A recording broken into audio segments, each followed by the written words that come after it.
go. 올해도 다시 보는 Christmas tree 기다렸던 날이 찾아온 건지 거리 곳곳을 환히 밝히고 Hey everybody, it's Lindsay here, and I am back with episode 7 of my Single Mom by Choice series. If you're new to this channel, I'm Lindsay. I am a lesbian single mom by choice to my daughter Evelyn, who will be 5 in February 2018, so she's inching closer to it. I have done now 6 other videos about what life is like for a single mom by choice. I know there are a lot of women who are watching this video who are considering this path for themselves, and so I'm going topic by topic and covering each area of interest for people who are either considering being a single mom by choice, for people who are already solo moms, and for people who are just curious about what life is like for a person who is raising a child on their own on purpose. So, in my last video, I shared some of the challenges of being a solo parent, a solo mom by choice, somebody who doesn't have a co-parent, somebody who set out to get pregnant by herself and have a child on her own. And so of course there are a lot of challenges. I think when people hear the term single mom, one of the first things that brings up is struggle and hardship and a lot of negative stuff around the term single mom. That's why I like to go by solo mom myself. First of all, I'm no longer single. I do have a girlfriend. Second of all, I am an only parent. So the word solo indicates that. That means I don't have a co-parent. So I feel like when I tell people I'm a solo mom, that kind of, it brings with it a different kind of message than saying I'm a single mom. That's just my own preference. But in any case, I did share some of the challenges in my latest video, and so I thought this would be the perfect time to talk about some of the good stuff, because even though there is a stigma attached to being a single mom, there are actually a lot of really good things about being a single mom by choice in particular. It's, it's maybe not people's default to realize that there are a lot of good and a lot of positives to this, but they do exist, and so I'm going to share some of those with you guys today. Again, I've left notes for myself on my computer. If you catch me looking over here, that's why. I'm just making sure I haven't forgotten anything. One of my favorite things about being a solo mom, a single mom by choice, is that I have been able to find my own strength. I found strength that I did not have, and that comes out of the challenges. It's true. I recognize and realize how strong I am when I'm going through these, and especially after, when I'm looking back and I'm like, holy shit, I survived that. Like, I had the stomach flu when my kid did. I survived that. I'm stronger than I ever thought that I was. And so I have found strength in myself, and this carries on into other areas of my life now. So at work, I can say, you know what, if I can parent a sick child while I'm sick on my own, I can definitely meet this deadline. And it just helps me feel more confident in who I am as a person too. I feel like I'm a really strong person who can do anything. In fact, I'm about to go get our Christmas tree and lug it home on my bike. It's a 10-minute walk away. I'm going to go do that. And I do that every year, and I do it on my own. And that's probably something that I wouldn't have considered doing pre-parenthood, because I would have thought, well, I need the help. And so being a solo parent has made me realize just how much I can do on my own, and just how much strength I have, inner strength and physical strength. And my daughter loves to say, and I don't really correct her, she always says, Mom, women are stronger than men, right? And I'm like, yeah, honey, they are.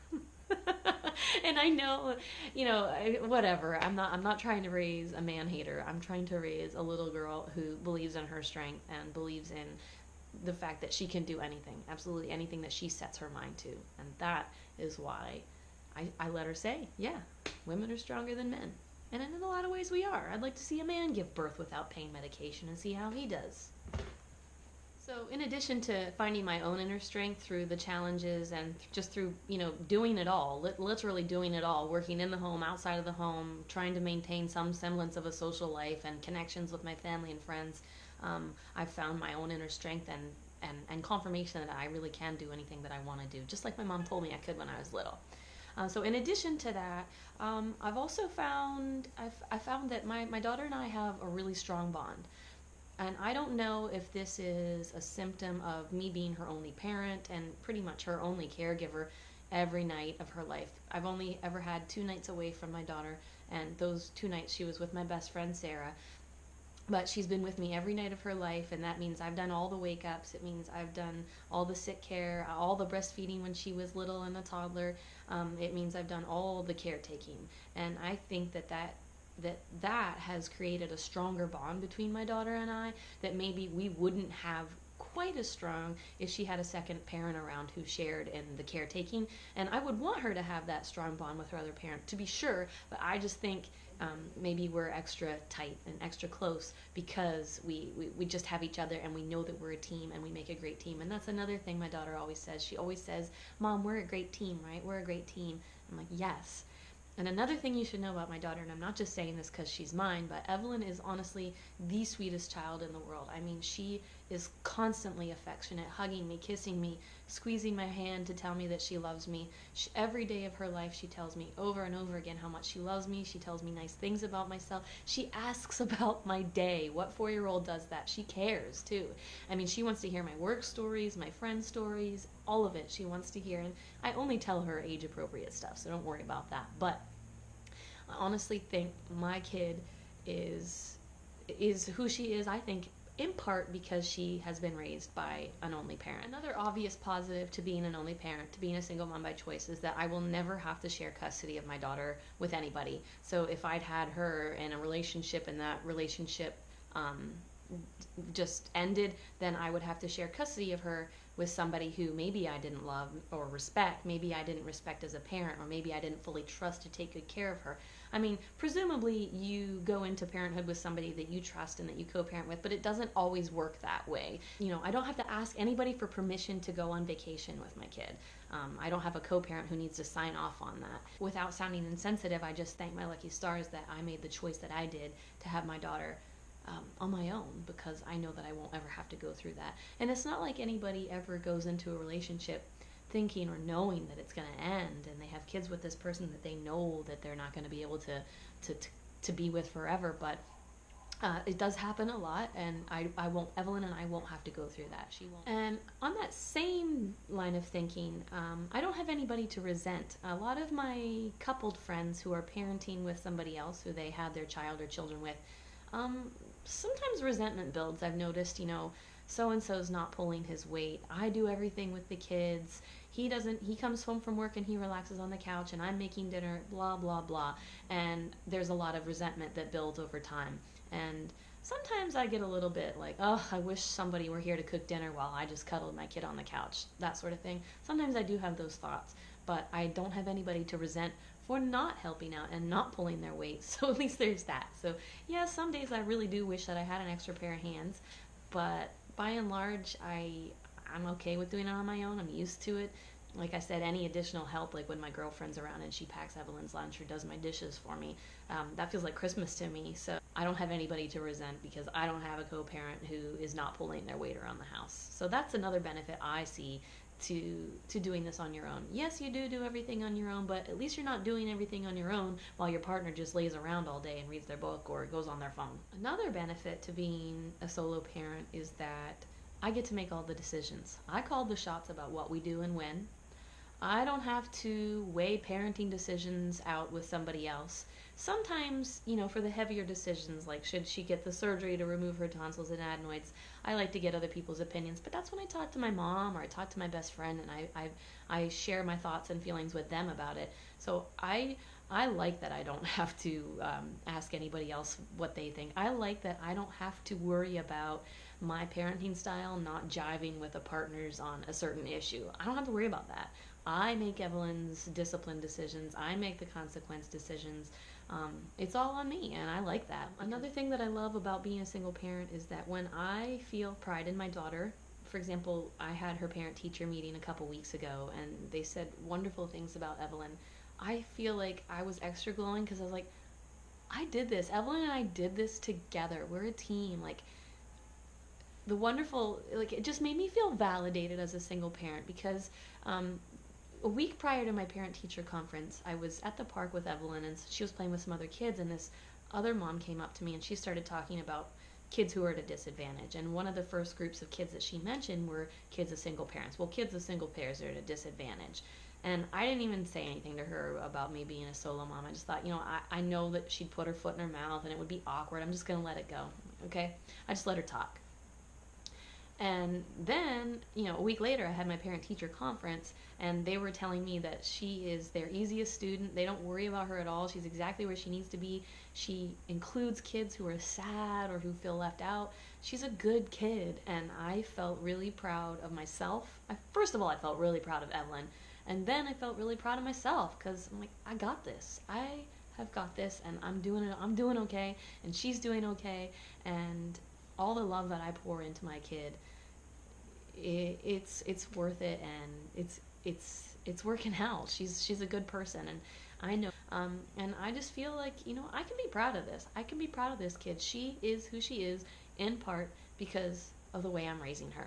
And I do believe that she was born certain ways. I think she was born smart. She was born funny. She was born a gentle, sensitive soul who loves generously. But I think if she were raised by somebody else, maybe those things wouldn't be nurtured as much. So I feel like I'm doing an okay job in parenting, and I can be really proud of myself as a single parent. And the last and final thing that I want to say that's a benefit to being a solo parent is that although I do all the work, I also get all the love. Yes, she does love other people. She loves my parents. She loves her dad from a distance. She loves Brienne. She loves my best friend like another mom, almost. But I am the one who gets all the cuddles and all the affection, and I'm the one that she wants to see first, and the one that she wants to tell her stories to. And she's wonderful. I just feel really proud of her, and I love her so much. And I think that I always say that having Evelyn on my own was the best decision I've ever made in my life.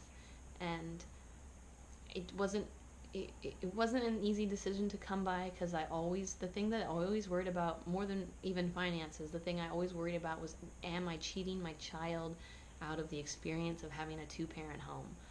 And I always worried about that, but I actually don't worry about that at all anymore. I think that my kid is doing all right, and I think that she's loved by me and so many others. And so my advice to you is, if you are thinking about being a solo mom by choice, and you're as ready as you're ever going to be. My grandma said there is no perfect time to have a baby. If you're waiting for the perfect time, you are going to wait forever. So if you're as ready as you can be, do it. I've had some people comment and say that, they're on the fence because they feel like their families might not be supportive. I tell you what, I know that my parents were worried about me. I know that my best friend was a little bit worried about me. Can I do it? Would I be able to hack it on my own? Would my child be okay? But once she was born, and they saw my love for her and the way that I cared for her, and now that they see what a wonderful kid she is and how happy she is, because she is a genuinely happy child, those worries melt away. And if you're worried about getting support from your family, I always say babies don't fix relationships. Just ask anybody who's had a baby to try to save their marriages. Babies don't fix relationships, but they definitely can bring people together. They can bring families together. And so if you have your family's support and love around you, and you're just worried that they're not going to be supportive of you being a solo parent, I still say you should go for it. Maybe not so much if you're going to rely on them for free childcare and they're not supportive. If it's going to impact their life in a negative way or have some kind of burden on them, maybe don't. But if it's just that they're going to be worried about you, just show them that you got this. Because I think that most of us who are considering this do have the strength to do it. That's just some of the good. I know that there's more. I feel like I'm missing stuff, but I think I pretty well covered it. It's just the recap, the best things about being a solo parent by choice: finding strength I didn't know I had, increased confidence in myself, pride in my daughter and in myself for being a good parent, extra love from my daughter. I get to make all the decisions on my own, so nobody to resent. I don't have to share custody or time with my child with anybody else. And yeah, I think that's everything. If I missed something, if you're a solo parent by choice and I missed one of the good points, leave a comment. If you are watching this series and you have any questions for me, please do leave a comment or send me a message. I'm an open book. I'm on episode 7 of a 12-part series, so I'm always looking for topics to talk about. So let me know what you want to hear about, and I'm happy to answer. Thank you all for watching, and if you haven't already, please subscribe, like this video, and share it with your audiences so that you can help me grow my YouTube channel. Thanks all. See you next time.